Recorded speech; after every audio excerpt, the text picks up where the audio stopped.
لائے کہیں کہ ہمارا رب اللہ ہے، پھر اس پر جم ہو جائے، ان پر فرشتوں کا نزول ہوتا ہے، نہ کوئی غم کرو نہ خوف، خوشیاں مناؤ جنت کی جس کا تم سے وعدہ کیا گیا تھا۔ اللہ کی ربوبیت پر اطمینان جب انسان کو ہو جاتا ہے، میرا رب اللہ ہے، ربی اللہ، انسان کے لیے نہ کوئی کھٹکا، نہ کوئی خطرہ، نہ کوئی خوف، نہ کوئی حزن۔ جو کچھ ہو رہا ہے کس کے اذن سے ہو رہا ہے؟ اللہ کے اذن سے۔ اللہ کے اذن کے بغیر پتہ تک نہیں ہلتا۔ یہ کوئی اندھا بہرا مادہ نہیں ہے جس سے مجھے کوئی خوف ہو۔ اندھا بھینسا چلا رہا ہو اس سے تو ڈرنے کا ہر انسان کو ڈرنا چاہیے، نہ معلوم کس کو ٹکر مار دے، لیکن نہیں، اس کائنات کو چلانے والا ایک سمیع و بصیر خدا ہے۔ وہ جو میرا دوست ہے، میرا ولی ہے، اللہ ولی الذین آمنوا یخرجہم من الظلمات الی النور۔ اللہ اہل ایمان کا ولی ہے، ساتھی ہے، پشت پناہ ہے، مددگار ہے، حمایتی ہے۔ بتائیے جسے یقین ہو جائے کہ اللہ میرا مددگار، اللہ میرا محافظ، اللہ میرا پشت پناہ، اللہ میرا حمایتی، اس کے لیے کوئی خوف ہوگا؟ اسے کوئی ڈر ہوگا؟ میں مثال دیا کرتا ہوں ایک بہت سادہ پنجاب کے دیہات کی۔ تو بڑا چودھری ہے اور کوئی غریب کسان ہے۔ اس غریب کسان کے جانوروں کو ہر وقت اندیشہ ہوگا چوری کا، کوئی میری بھینس کھول کر نہ لے جائے، کوئی میرا بیل کھول کر نہ لے جائے۔ لیکن جس کے بارے میں یہ سب کو معلوم ہو کہ وہ جو بڑا چودھری ہے وہ اس کا دوست ہے، اس کی بچیا کو کوئی خوف ہوگا؟ اس کی بھینس پر کوئی ہاتھ ڈالے گا؟ اسے کوئی اندیشہ ہوگا؟ نہیں۔ کیوں؟ کہ وہ بڑا چودھری، بڑا اس کا یہاں کا سردار، جاگیردار، سب کو معلوم ہے وہ میرا دوست ہے، کوئی میرے خلاف اقدام نہیں کر سکتا۔ اس دنیا میں یہ چھوٹی سی بات اگر آپ کے دلی اطمینان اور سکون کا باعث بن سکتی ہے تو ذرا تصور کیجئے۔ میں لفظ تصور استعمال کروں گا صرف اس لیے کہ اس کا ہم جس کو کہتے ہیں ادراک اور شعور کر نہیں سکتے، اگر کے ساتھ کر سکتے۔ اگر یقین ہو کہ اللہ میرا مددگار اور یقین ہو کہ اللہ ہر آن میرے ساتھ ہے، پھر کوئی خوف؟ کس کا خوف؟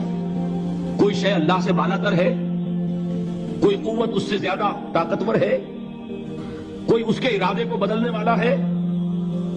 کوئی اس کی مشیت کے آڑے آنے والا ہے؟ یہی بات ہے جو حضور نے فرمائی، یہ ایمان کا حاصل ہے لب لباب، کہ دیکھو اچھی طرح اس بات کو ذہن نشین کر لو، اگر تمام انسان مل کر تمہیں کوئی نقصان پہنچانا چاہے نہیں پہنچا سکتے مگر جو کچھ اللہ نے لکھ دیا ہو، اور تمام انسان مل کر تمہیں کوئی نفع پہنچانا چاہے نہیں پہنچا سکتے مگر وہ شے جو اللہ نے طے کر دی۔ آپ پھر میں کہوں گا ذرا تاریخ کیجئے، اسے فرض کیجئے، اسے سوچئے، اگر اس حدیث پر ہمارا دل ٹھکا ہوا ہو تو کسی سے ڈر ہوگا؟ یہ مجھے نقصان نہ پہنچا دے، یہ میری رپورٹ خراب نہ کر دے، یہ میری انکریمنٹ نہ رکوا دے، یہ میرا یہ نہ بگاڑ دے، یہ میرا یہ نقصان نہ پہنچا دے۔ اس کا ڈر، اس کا ڈر، اس کا خوف، اس کی خوشامد، اس کے لیے جا کر طرح طرح سے اپنی عزت نفس کو ذلیل کروانا اس کے سامنے، یہ سب کچھ کیوں کرتا ہے انسان؟ جب سمجھتا ہے کہ اس کے ہاتھ میں میرا کوئی نفع ہے، اس کے ہاتھ میں میرے لیے کوئی ضرر ہے، یہ مجھے کوئی غضب پہنچا سکتا ہے، یہ مجھے کوئی نقصان پہنچا سکتا ہے، یہ میرا کوئی کام بنا سکتا ہے، یہ میری کوئی ضرورت پوری کر سکتا ہے، اسی کا نام شرک ہے۔ جہاں آپ نے یہ سمجھا کہ غیر اللہ کے اندر کوئی طاقت موجود ہے، وہی شرک ہے۔ بتوں سے تجھ کو امیدیں، خدا سے نو امیدی، مجھے بتا تو صحیح اور کافری کیا ہے؟ شرک تو یہ ہے جس پر بھی تمہیں یہ خیال ہے، کلمہ ہے یہ کلمہ سوم، لا حول ولا قوت الا باللہ، ذرا اس پر دل کو کبھی اگر آپ تصور کریں، پھر فرض کریں، دل ٹھک جائے، اس پر کوئی طاقت نہیں۔ یہی بات تھی جو شیخ عبد القادر جیلانی رحمۃ اللہ علیہ نے اپنی وصیت میں اپنے بچے سے کہی۔ 11ویں دینے والے ہیں لیکن حضرت شیخ عبد القادر جیلانی کی وصیت اور تعلیمات کو کتنے لوگ جانتے ہو؟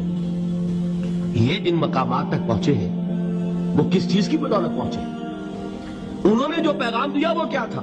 اے میرے بچے، جس طریقے سے قرآن مجید میں حضرت لقمان کی نصیحتیں جو ہے نقل کر دی گئی ہیں، میں یہ عرض کروں گا بالفرض اگر قرآن حضرت عبد القادر جیلانی کے بعد نازل ہوا ہوتا تو شیخ عبد القادر کی یہ نصیحتیں بھی قرآن میں درج ہوتی. اتنی اونچی نصیحتیں ہیں.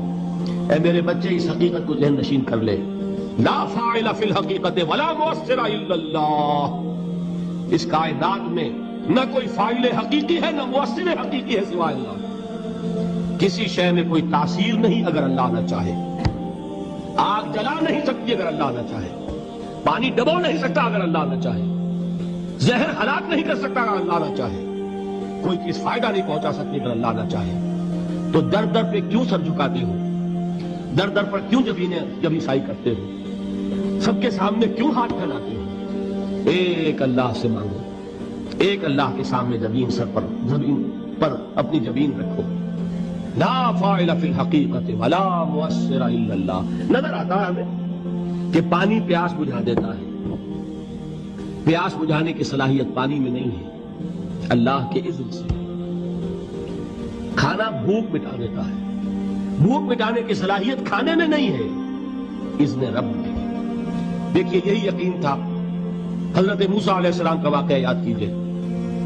سامنے سمندر آ گیا ہے, قوم دیکھتی ہے پیچھے کہ گرد و غبار کا طوفان ہے. معلوم ہوا کہ فرعون اپنے لشکر سمیت آ گیا. لشکر جب چلتا تھا تیز رفتاری کے ساتھ تو گرد و غبار کا جو طوفان اٹھتا تھا اس کا تصور کیجیے. اور لمحہ بلمحہ وہ قریب آ رہا ہے. پوری قوم نے کیا کہا؟ اے موسیٰ انا لمدرکون, اے موسیٰ ہم کو پکڑے گئے. قرآن مجید میں تو یہاں وہ باتیں نہیں لکھی ہیں, لیکن تورات میں یہ درج ہے کہ بنی اسرائیل جھگڑنے لگے, دست و گریبان ہو گئے موسیٰ کے ساتھ. موسیٰ نے یہاں فرمایا لا کر, اس سے تو ہم ہی بہتر تھے. وہاں کھانے کو ملتا تھا, زندگی تو تھی, بیگار ہم کر رہے تھے, موت تو نہیں تھی. اب جو کچھ ہوگا اس کا تصور کرو, جس طریقے سے ہمارے ٹکڑے اڑائے جائیں گے. تو لڑ رہے ہیں حضرت موسیٰ علیہ السلام سے. یہ تورات کی تفصیل ہے. قرآن میں صرف اتنا آیا ہے, پریشان ہو کر انہوں نے کہا انا لمدرکون, موسیٰ ہم کو پکڑے گئے. اس وقت موسیٰ کا جواب کیا ہے؟ کلا ان معی ربی سیہدین. نہیں, میرے ساتھ میرا رب ہے, وہ راستہ دے گا. بتائیے کہاں راستہ نظر آ رہا ہے؟ یہ ہے ایمان بالغیب. راستہ نظر نہ آئے تب اللہ پر یقین ایمان ہے. جیب میں پیسے ہوں اور تب دل کو اطمینان ہے تو ایمان کس پر ہوا؟ پیسے پر, اللہ پر نہیں. جب وسائل و ذرائع نہ ہو اور پھر یقین ہو کہ اللہ مسبب الاسباب ہے, وہ اسباب کا پابند نہیں ہے, وہ اسباب کا محتاج نہیں ہے, اسباب اس کے محتاج ہے. اگر یہ یقین ہے تو اللہ پر ایمان ہے. یہ نہیں ہے تو تمہارا ایمان اسباب پر ہے, وسائل پر ہے, ذرائع پر ہے, مادیات پر ہے, اللہ پر نہیں. اس وقت کہاں راستہ تھا؟ وہ راستہ تھا سمندر ہے اور ادھر سے لشکر آ گیا ہے. کلا ان معی ربی سیہدین. اب دیکھیے ایمان کہہ دینا آسان ہے, ہوا معکم اینما کنتم, جہاں کہیں بھی تم ہوتے ہو اللہ تمہارے ساتھ ہوتا ہے. لیکن اس کا یقین قائم ہو جائے تو زمین و آسمان کا فرق واقع ہو جائے.